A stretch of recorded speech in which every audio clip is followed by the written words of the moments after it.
जय जगन्नाथ। तो आज मुझे आसती रवींद्र मंडप फटोशूट एक गजल प्रोग्राम अच्छी जार कि सिंगर होती मोर फेवराइट धृतिमय भाई एंड शुभलक्ष्मी दीदी। बहुत सुंदर गीत गाँती, बहुत भल लगे मत गीत गुड़ा शुणापी। मुझे 3-4टा प्रोग्राम कले। तो चलते भितर को जा रवींद्र मंडप भितर आउ देखिए गजल प्रोग्राम। बर्तमान यहाँ हूँ एंट्री पॉइंट। ये आप देखुए आम समस्त प्रिय ठाकुर बस। तो यहाँ हूँ रवींद्र मंडपर भीतर दृश्य।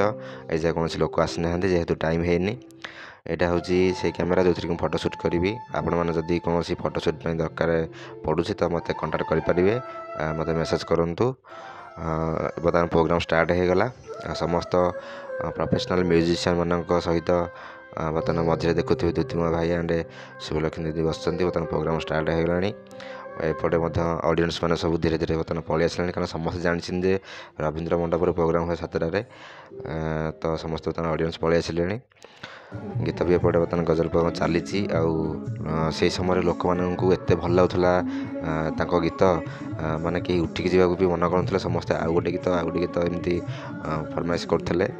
मत भी बहुत भल लगुला एमती कि समस्त भी बहुत भल लगे गजल प्रोग्राम।